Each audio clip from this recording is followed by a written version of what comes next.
Order. Order, members. We now move to questions to the Minister for Communities. We start with listed questions. Question 6 has been withdrawn. I call Matthew O'Toole. Thank you, Mr. Speaker. Question number 1. Mr. Speaker, I will be writing to executive colleagues before the end of September to outline the next steps in developing the anti-poverty strategy. Details of the proposed timetable for the next steps in developing the disability, gender equality and sexual orientation strategies will follow in the coming weeks. Mr. O'Toole.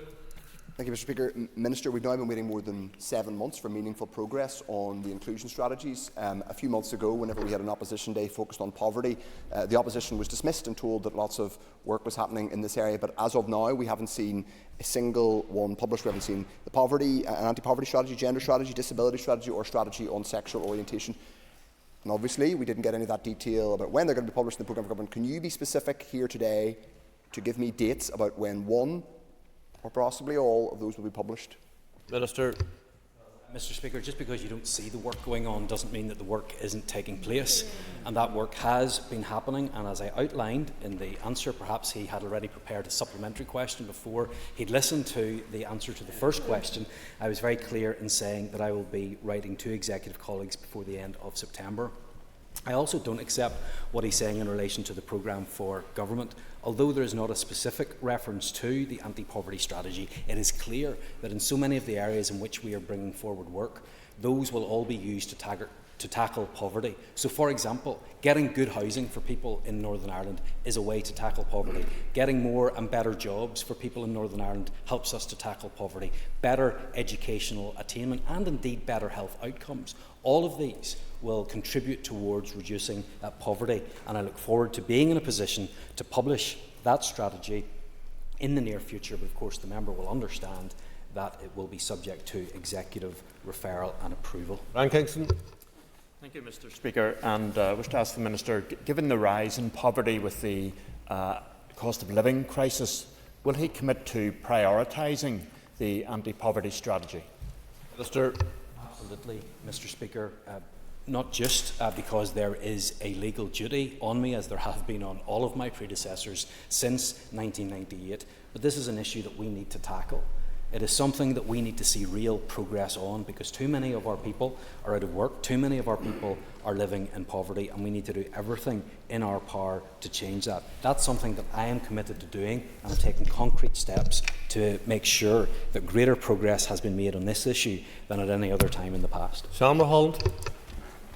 And thank you, Minister. So, given the deadline that you've spoken about, and we had it in our DSC key deliverables plan for 24-25, are there any initiatives that are currently being discussed to actually try and combat that level of poverty that is increasingly rising?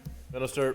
Absolutely. There are a number of things that we are doing which help to minimise the risk of people getting into poverty, that limit the impact of poverty and help people to escape poverty as well. What the strategy will do is bring those together, add additional measures, make sure that we have executive buy-in so that we can actually do something concrete, and I'm determined that we deliver on this. Neil. Detail the last time his officials engaged with the expert panel members who helped shape these strategies? Minister.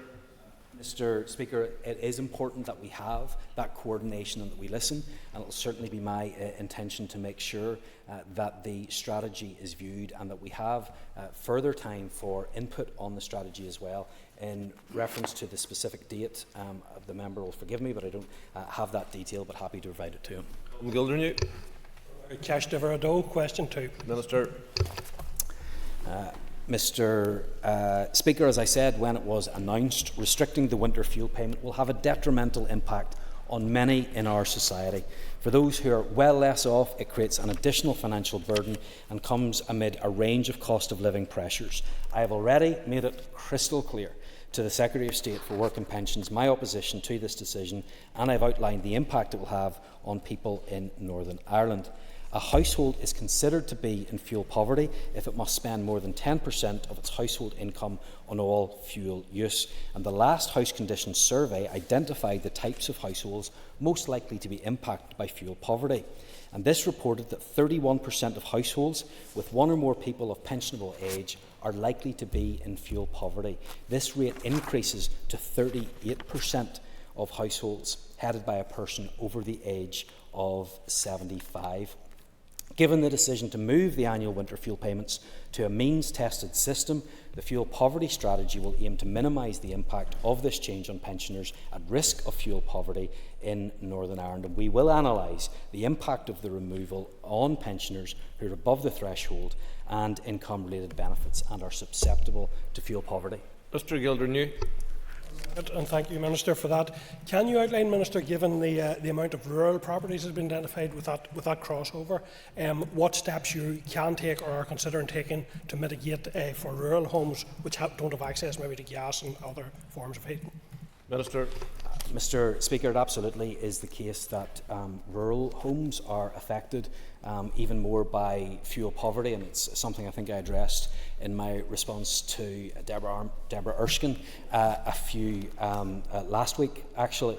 And we are, of course, going to see that reflected not just in the fuel poverty strategy, but also in the energy strategy that is brought forward. How do we tackle fuel poverty? It's not just about raising incomes, it's making sure that people spend less of their income or have to spend less of their income on heating their homes, and that's where energy efficiency in particular is very important. Leanne Forsyth. Mr Speaker, can the Minister ensure that the fuel poverty strategy reflects the cuts to the payments by the Labour government? Minister. Absolutely, we're finalising and indeed making good progress on the parameters around the fuel poverty strategy, but obviously that's going to have to change now because this is a significant difference compared to what was the case. There is the possibility of many more falling into fuel poverty in that category of older people, and so we now need to make sure that we're taking all of the steps that we can to address what, unfortunately, because of the decision of the Labour government, has been a new aspect to this whole issue. Kelly Armstrong. Mr Speaker, and thank you to the Minister. Minister, could I just ask, when it comes down to the winter fuel payments, we know that have affordable rent or warmth is very important. Can I confirm, or can you confirm that the Housing Executive then will direct at pensioners who live in homes that have not yet been retrofitted will be targeted first with that scheme in order to make their heat as affordable as possible? It's absolutely an issue that I will be raising with the Housing Executive at our next meeting, and I will be encouraging them to take all the steps that they can to make sure that we are identifying and helping those who are going to be most affected by this decision. Mark Durgan. Thank you, Mr Speaker. Thank the Minister for his answers thus far. It's following on from Ms Armstrong's question and the Minister encouraging the Housing Executive to target with its affordable warmth scheme pensioners impacted by the loss of this payment. Can the Minister outline how he expects the Housing Executive to do that when the budget for their affordable warmth scheme has been cut by 53%? Minister. Of course, I'm actually grateful to the member for raising this issue, because it is right that we identify the serious budgetary situation that we find ourselves in, and why I will continue, and I hope that the member will also continue to press for that additional funding for these key schemes and strategies that my department implements, which actually have an impact on reducing so many of the societal problems that we face. It's also why, in bringing forward a new a new fuel poverty strategy, that we will make sure we're looking at new and innovative ways in which that we are targeting that money and making sure that we're helping those most in need. Shildon. Thank you, Mr Speaker. Minister, the change to the winter fuel payment will bring in itself a new process which will undoubtedly cost money. How much is this going to cost with compared to the savings that the British Government are trying to make? Minister. Well, Mr Speaker, I don't have the details on the changes of what that will be. First of all, because it's for a UK Government and the Department of Work and Pensions who issue that, and I don't expect any cost directly for the department.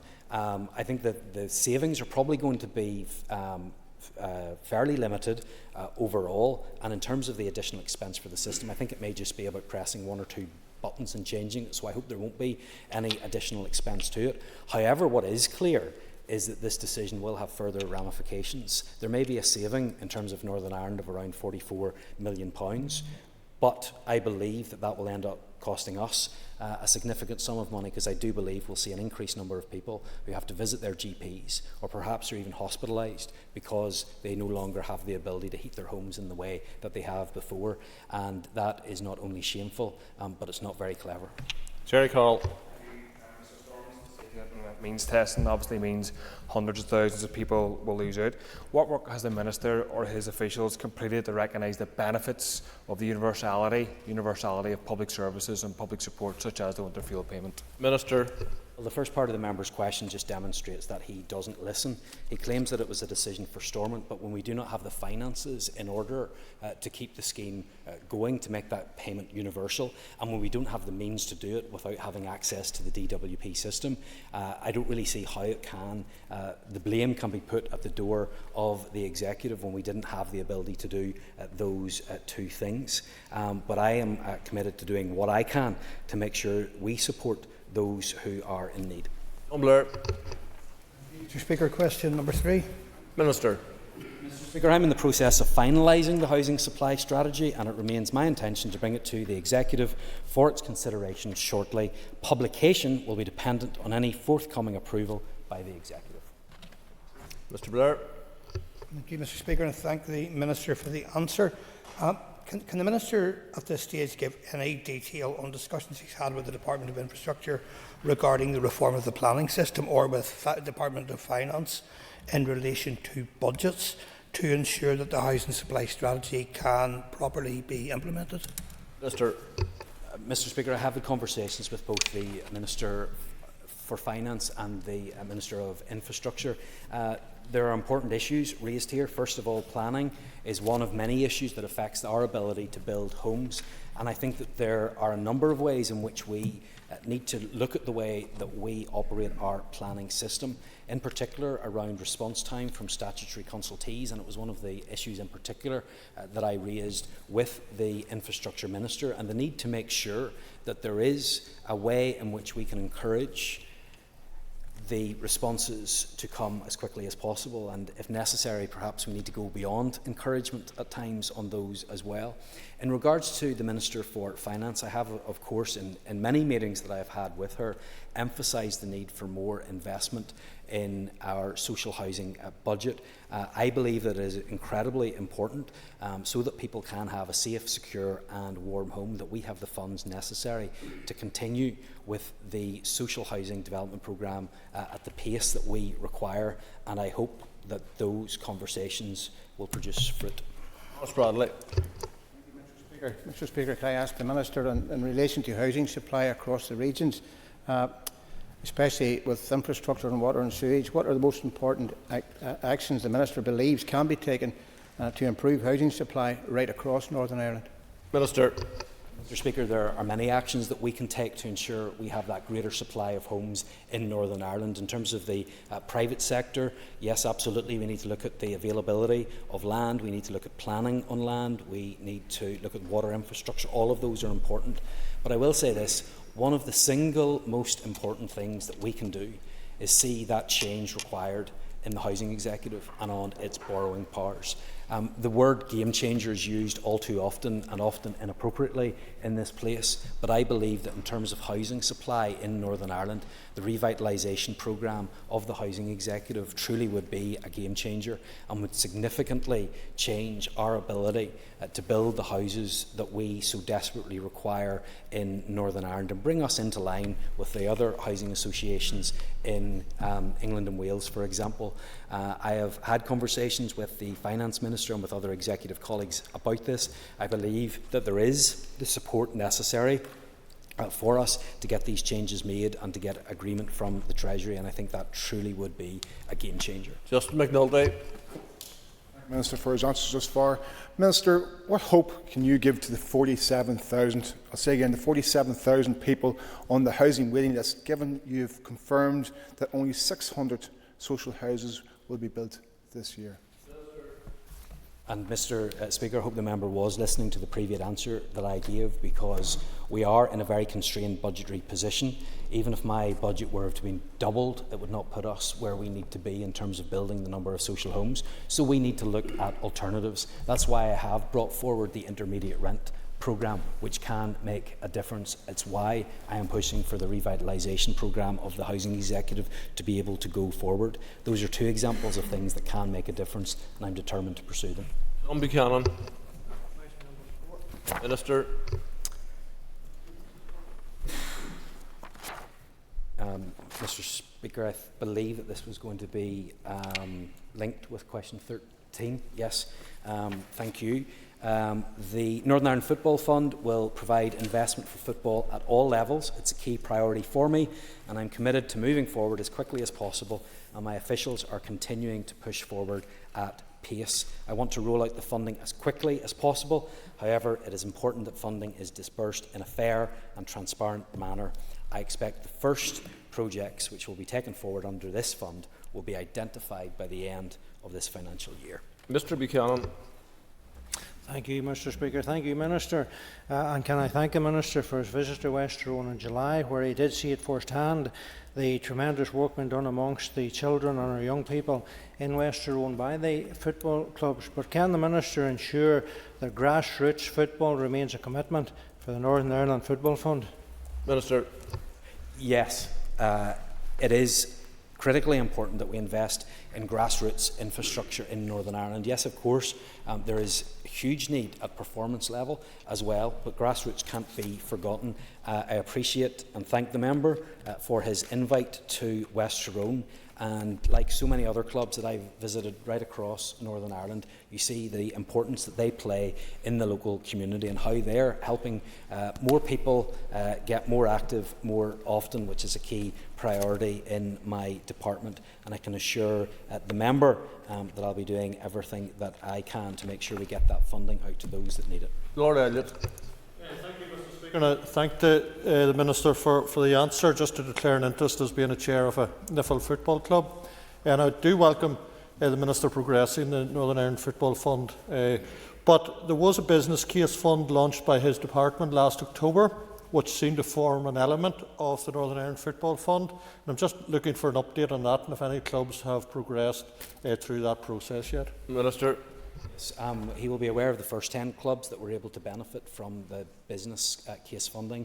I recently announced a further 3 clubs in relation to the ability for them to get that funding that is needed, but I hope to be in a position to continue further on down the list and allow those who need it the funds that I'll make available in order to progress the work, so that they will be then able to apply for the programme. Liz Kimmins. And I thank the Minister for his answer so far. In terms of the grassroots element of the Football Fund, I've been meeting with groups over the summer who are willing for this to be open soon. Can the Minister therefore provide a timeline and when we can expect the grassroots element to be open, given that he had said we're hoping for letters of offer to go out for the new financial year 2025? Minister. So the performance clubs will be first, not overall, but in the performance element of it, and I hope that we'll be able to initiate those conversations in December time, with January being the application opening period, and then I hope in the new financial year very soon to allow grassroots clubs to apply. Nick Matheson. Mr Speaker, excuse me, I thank the Minister for his answer so far. Can the Minister confirm what steps he will take to ensure that funding is equitably distributed among communities and football groups across Northern Ireland? Minister. I've set out, when I announced the Northern Ireland Football Club, some of the criteria that clubs will be expected to adhere to. It certainly will be fair and equitable treatment, and importantly as well, it will be transparent. William Irwin. Question number 5, Mr Speaker. Minister. Mr Speaker, pensioners who are on a low income may be entitled to pension credit, which is a means-tested benefit for people over state pension age. On average, people on pension credit can be better off by around £4,400 per year, and are also passported to other support, such as help with housing costs, NHS costs, and free TV licences for those over age 75. Winter fuel payments will continue to be paid to all pensioners who are in receipt of pension credit and meet the eligibility criteria. Pension credit recipients also receive cold weather payments of £25 per day for any 7-day period of very cold weather between November and the end of March each year. Pensioners on low incomes may be able to access support from my department's discretionary support service, which can include an interest-free loan to help with fuel costs. Mr Irwin. Thank the Minister for his response. And can I ask the Minister, can he advise if there has been any uptake in pension credit given the shocking announcement by the Labour government? Minister. Yes, Mr. Speaker, there has been. If you were to take August of 2024, there were 889 people in Northern Ireland who applied. That compares to 610 in the same period last year. In July, there were 663 this year compared to 526 last year. So we are seeing an uptick in the number of people applying for pension credit. And even only 2 weeks through this month, we've already had over 550 applications. So I would encourage members to continue to highlight the importance of pension credit and get people applying. I know it is a long process, but with the average uplift being £4,400, it's certainly worth it. Ferguson. Speaker, and thank you to the Minister for his answers so far. Minister, you would agree that when it comes to financial support, the Affordable Warrant Scheme is really critical, particularly for our most vulnerable people and our pensioners on low income. Can the Minister outline whether this scheme is unable to continue for new applications, obviously due to the chronic and sustained underfunding from the British Government, and if so, what conversation has been had to support those vulnerable people that currently have applications in or that are currently being processed, or any new applications? Minister. With the UK Government, told them first of all about the need to change their mind on the winter fuel payment, and also to ensure that if that is not the case, that we have sufficient support for older people put in place, especially those that are most vulnerable. The Affordable Warmth Scheme is absolutely a lifeline to many people and makes long-lasting changes, not just for 1 year, and that's why I'll continue to do all that I can to make sure that we can keep that open, but also to make sure that we find a replacement for that scheme under our new fuel poverty strategy. Patsy McGlone. Question 7. Minister. My officials have been working to identify options to progress the expert panel's recommendations in the context of the current climate of financial constraint, and I will provide an update to members once this work has been completed. The Minister will be aware that this report was published in March 2022. It's now 30 months old. Could I ask the Minister at what stage are we going to have some sort of injection of maybe a bit of vitality into the decision-making process? It is a good scheme, but really there are a number of recommendations in the report which would be well worthwhile taking on board and implementing too. Absolutely, Mr. Speaker. It is incredibly important and a genuine lifeline for many, many people. We're currently working our way through the review, and some of the important recommendations have, of course, already been implemented, but as the member will be aware, others will require significant financial commitment. Question number 8, please. Minister. The Social Housing Development Programme is a 3-year rolling programme of planned social housing schemes based on the identification and analysis of housing need by geographical area. The formulation of the SHDP is shaped by the Housing Executive's strategic guidelines, which ensure that the programme targets those areas of greatest social housing need. In managing the programme, the Housing Executive administers the Housing Association grant to facilitate the delivery of social housing and directs them to identify and bring forward development opportunities in those areas of greatest unmet social housing need. For his response, that was a bit convoluted. It's just what I'm asking him, given the shortage of funding around housing build, can he ensure that he will stand over houses being built and delivered on objective need, rather than sectarian lines or social engineering, that they will go to those in housing stress on the housing waiting list? Minister. I'm sorry if the member believes that my answers are convoluted. Simply setting out the process for how the funds are allocated, but I certainly can assure the member I am not doing anything on the basis of sectarian decision making. David Honeyford. 9. Minister. Improving energy efficiency and installing decarbonisation measures in our home is a vital part of addressing fuel poverty and meeting our requirements under the Climate Change Act. My department is responsible for the Affordable Warmth Scheme that aims to assist low-income owner-occupiers and households in the private rented sector with an annual household income of less than £23,000 The scheme provides a range of energy efficiency measures, including loft, cavity wall and solid wall insulation, replacement of inefficient heating systems and replacement windows where appropriate.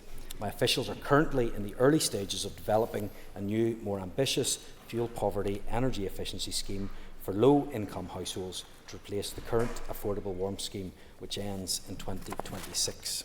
Mr Honeyford. Thank you, and thank the Minister for his answer. Can the Minister outline how he's going to meet the carbon goals in relation to housing, and outline how what needs to move as we move forward into the years ahead? Minister. Well, of course, Mr Speaker, as we all know, this House passed the Climate Change Act that gave us the climate change targets, and those are going to be incredibly difficult for us to meet. Of course, they were beyond what was recommended by experts at that time, and we now have to live with the consequences of the decision that this place has made. But the schemes that I have outlined will contribute to net zero targets, and that's obviously important as residential decarbonisation is significant. But for me, what's more important is actually ensuring that people have a warm home to live in, and for me, that's where the real benefit comes from. Robbie Butler. Mr Speaker. Minister. 249,600. Mr Butler. I thank the Minister for his answer. It was in brevity, but 249,000 is an incredible number. It's a $250,000 almost. Could the Minister detail to us the concerns that he's raised about the disproportionate effect that it will have on pensioners in Northern Ireland, given that it is a disproportionate number? And will his department introduce a support scheme, like the previous emergency fuel payment scheme, to assist householders in need? Minister. Well, yes, I have raised this and highlighted the impact with UK government ministers on a number of occasions, with ministers from the NIO, different ministers within DWP and elsewhere. To put this number into context, that's over 80% of pensioners in Northern Ireland. So these are not just the rich, these are not just the millionaires, these are not just people that can easily afford it. There are many, many people just above the threshold who are going to be significantly impacted by this decision. In terms of mitigation against this, we will certainly do what is in our power. We need to await to see what Barnett consequentials might be available from this, and then we need to make sure that we're helping those who are in need. Mr Galston. Minister. As I have said, Mr Speaker, I strongly disagree with and I'm totally opposed to the Labour government's decision to change winter fuel payment eligibility criteria, and I'm very concerned about the serious consequences that this will have on the comfort, well-being and health of older people across Northern Ireland. I circulated a paper for executive discussion detailing the implications of the changes to the winter fuel payment following the Chancellor's statement. This paper outlined the estimated £44.3 million additional costs, excluding additional delivery and staffing costs, to the block grant of maintaining the universal payment. The paper also estimated the £5 to £8 million cost of delivering an appropriate IT system to deliver universal winter fuel payments in Northern Ireland, and a further 20% of the development spend per annum for support and maintenance. The member will be aware that for me to stand still this year in the department necessitated an additional £130 million. I received £13 million. I have already had to make significant savings in this year, and I did not have the room in my budget to enable this payment to continue. However, as I've said on many occasions, not only did we not have the budget available, we didn't have the means to deliver through the absence of a suitable IT system. Mr Gaston. For his answer, we've heard much talk about the problem with the computer system. Can I ask the Minister why that problem didn't arise when it came to the bedroom tax, when we broke parity there? Minister. Yes, because there was a longer lead-in period.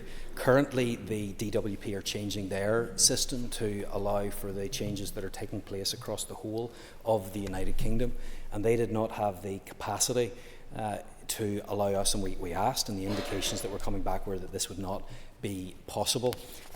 The difference with the other mitigation measures that the member has raised in the past is that those were done with a much longer lead-in period, which enabled those payments to be made. Move to topical questions. We call Mark Durgan. Thank you, Mr. Speaker.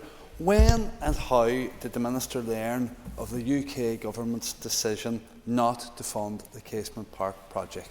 Mr. Speaker, my private office was emailed at 6:32 p.m. on Friday evening, and that email was forwarded to my departmental email at 7 o'clock. Mr. Durkin. Thank the Minister for her answer. His answer, sorry. It would seem that this Minister, once again, is always the last to know.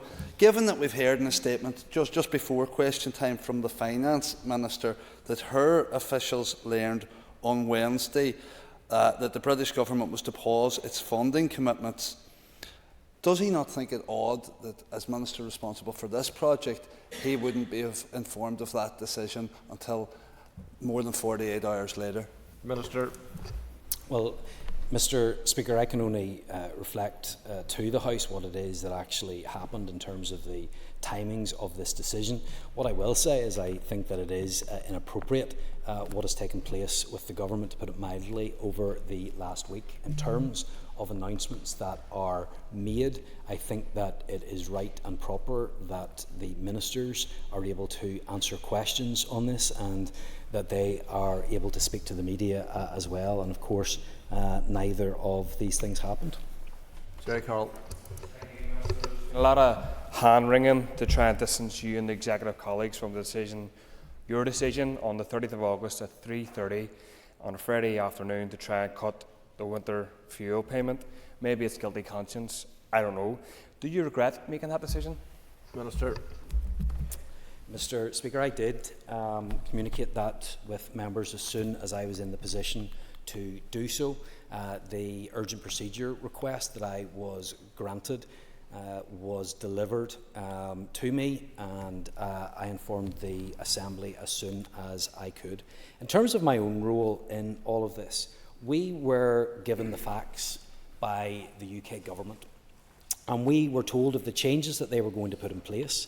I was informed about how much that would cost after work done by my officials, and we were informed about the issues in and around the IT system as well. So we were left in the position where we were told that we didn't have the resources to continue this on, and we didn't have the means by which to take this on. So the member perhaps would have taken the approach of burying your head in the sand, pretending that this problem wasn't here. But it was made clear via officials that if we did not confirm our decision with the UK Government, then they would go ahead and changing the DWP system only for Great Britain, which would have meant that nobody in Northern Ireland would have had access to their winter fuel payments. So it's not a decision that the Executive were in any way pleased about. However, it's preferable to just sitting on our hands and letting everybody in Northern Ireland lose their winter fuel payment. Mr. Carroll. So the truth is you buckled with Keir Starmer and you could have stood strong against him, but you failed to do that, and you failed to listen to people impacted, hundreds of thousands of people impacted by this decision. Minister, what work has you, your officials or department carried out to work out how many excess winter deaths will occur as a result of this decision? Because make no mistake about it, that's going to be the result of this decision. Minister. So it really is very, very disappointing that the member simply cannot understand what it is that I am saying to him. It's very straightforward and very simple, and it's very concerning that an MLA, someone that sits in this House, is unable to process that information and understand it and just parrots what it is that he does. I do share concerns that have been expressed by many about the impact that this will have on people right across Northern Ireland.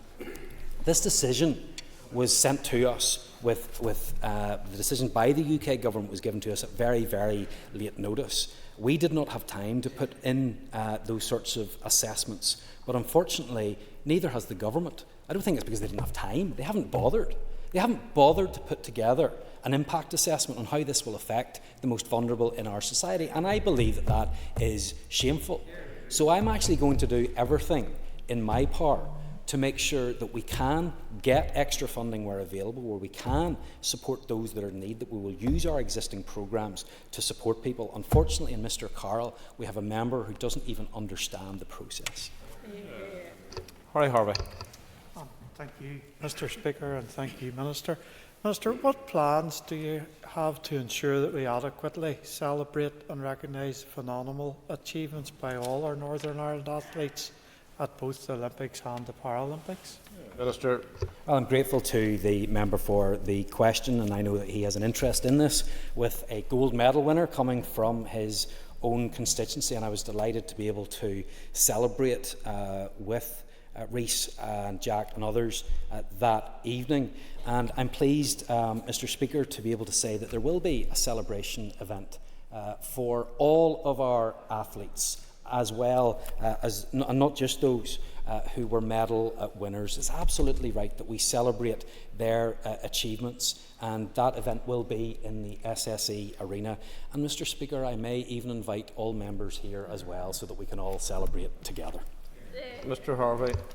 Thank you, Minister. And could you also provide us with an update on how you can ensure there's a real legacy from the success of our athletes going forward? Minister. Yes, because although it is right that we celebrate the amazing achievements of our Olympians, I think it's also appropriate that we set in place all that is necessary so that we can have a real and lasting legacy from these incredible games. We need to make sure that we are directing the proper resources towards those performance athletes, but also the grassroots as well, so that we can build up for the future. So I know we all want to celebrate the amazing achievements, but let's make sure that we also build a legacy for the future, and I will play my role in that. Neil. In previous answers, the Minister has referenced the fuel poverty strategy. Can the Minister therefore give us a definitive date as to when we can see that strategy coming forward? Minister. Unfortunately, I'm not able to give a definitive date on that because it will be subject to executive approval, but I can reassure the member that we have progressed with this at pace. As I have said, we have done more on this than has been done for some time, and I'm looking forward to being able to share that as soon as possible. Mr. Al. Minister, like other members and myself, is being contacted on an almost daily basis by households who are struggling to heat their homes. Can the Minister therefore give a guarantee that the fuel poverty strategy will be truly cross-departmental and it will have meaningful and tangible outcomes that will be felt by those households struggling to heat their homes? Minister. Yes, absolutely, because it will only be successful if it is cross-departmental. Energy has a large role to play in this. Infrastructure will have its role. Health, in my view, absolutely has a role as well. So not only would it be beneficial for it to be executive-wide, it's necessary. William Irwin. Thank you, Mr. Speaker. Can the Minister update us on the US-NI Cultural Working Group, please? Minister. Mr. Speaker, I've been really impressed with the commitment and dedication shown by those who are members of the US-NI Cultural Working Group. There has been excellent work done in terms of collaboration with the United States. There has been good collaboration between museums, NI, and the Smithsonian, between PRONI and with the National Archives as well. And I look forward to being in a position to announce more on that very, very soon. But I think it's also really important that we take advantage of the 250th anniversary of the signing of the Declaration of Independence and make sure that Northern Ireland recognises its role in that part of the history of the United States. Mr. Irwin. Thank the Minister for his response. What else can the Minister commit to in support of the working of the Ulster Scots Agency and the work of many other organisations who support the Ulster Scots tradition? Minister. Absolutely, and he's right to mention the Ulster Scots tradition, because this is something that goes far beyond a language. It's about the culture, the history, the heritage, the tradition that we want to celebrate, and it goes beyond our shores. It's not something that was from here and remained here, but there is so much more for us to celebrate throughout the world, and that's why I have brought forward this US Cultural Working Group, because I believe there's huge potential there that hasn't been exploited in the past, and I'm determined that we do that in the future. Armstrong. I thank the Minister for his comments about culture with Ulster Scots as a former festival Irish dancer. Absolutely welcome that. But Minister, I want to talk to you about housing crisis. What reaction have you had from Westminster when you have raised the issue of housing crisis and the need for investment here in Northern Ireland? Mr. Speaker, I had the opportunity to meet with a number of UK government ministers, Northern Ireland office and others in housing as well in recent weeks, and I have expressed to them the issues around housing in Northern Ireland. The main issue, of course, that I have been progressing with them is the need for Treasury to change its rules around the housing executive so that we can see better maintenance of our stock and indeed more house building in Northern Ireland. And I believe that that is something that the government have taken on board. Ms Armstrong. Minister, you've mentioned today that the housing strategy is coming forward. Can you share with the House what priorities you will have to ensure that all people have access to an appropriate home to prevent homelessness? Minister. Absolutely. Homelessness is a key priority for me, not only because of the seriousness of the situation, but because of how much it is that we are currently needing to spend. At the end, when it is most expensive, we should be investing earlier to make sure that we prevent it rather than address it when it arrives. And so that's why the housing supply strategy is so important, because all of the bits fit together, all of the different tenures are important that we increase supply. And in order to do that, there are many, many different partners against many different departments as well. And that's why I've been progressing that work at pace. John Bunting. Thank you, Mr. Speaker. We've heard a lot about the Minister's anti-poverty strategy today. And recently we all received an email from the Topical Trust indicating that almost 4 in 10, 37% of people claiming universal credit in Northern Ireland ran out of food in the last month and did not have enough money to buy more.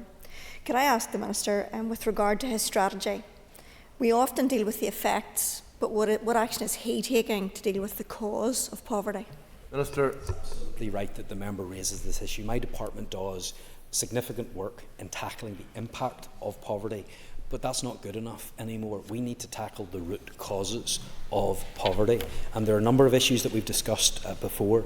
Yes, it's about housing and about health and about education, but what's really important is work and getting people into work, because that is one of the greatest barriers that people face right now to getting out of poverty.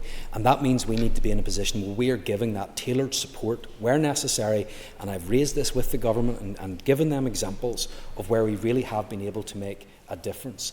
And I think you only have to take some of the figures around disability and employment. We are way behind where we should be, way behind the rest of the United Kingdom, and we need to ensure that we have the tools to get people the support they need to get back into work, because that is one of the best ways in which we can tackle poverty. Ms Bunting. Thank you, Mr. Speaker, and I'm grateful to the Minister for his answer. My constituents, along with many others across Northern Ireland, are living in conditions of damp, mould, and because of their situation in poverty, they are not able to pay for these works themselves. The Topical Trust points out that just over 4 in 10 people claiming universal credit in Northern Ireland are either behind on bills and credit commitments or are finding it a constant struggle to keep up with them. So they can't afford to do the work themselves. If they were able to afford to do it themselves, the housing executive will not stand over the work. Doubtless there is a considerable backlog of maintenance. What will the Minister do to tackle the issues of delays in maintenance across housing executive properties? Minister. These are serious issues, and can I encourage the member to feel free to come to me if there are specific examples that she thinks that I can help her with. But in terms of those other more wider issues, what can we do to help? I think when she mentions the housing executive, it reiterates why it is so important that we ensure that the housing executive gets the powers that it needs to borrow against its assets to make improvements in the homes that we are talking about. And this will save us money later on. I say this again and again. If we can prevent at an earlier stage, we will end up saving not just money, but a lot of grief for people as well. That's why we need to make sure that this has changed and that we have the proper investment. Revitalisation is the way for us to do that. John Blair. Speaker, thank you. The Minister has referenced discussions with Treasury a number of times, and even this topic that I'm going to raise. So, to continue that theme, can he clarify if those discussions with Treasury specifically referenced the ability of the Northern Ireland Housing Executive to increase investment through borrowing, so that can be the investment in our housing stock? That is the issue that I was talking about. We need to make sure that the rules are changed with Treasury so that we can see that borrowing against our own stock and not only improve the properties, ones like Ms Bunting was talking about, but also ensure that we can build more homes as well, and that's exactly what I was referring to. We now move to questions to the Minister for Finance, and I call Connie Egan.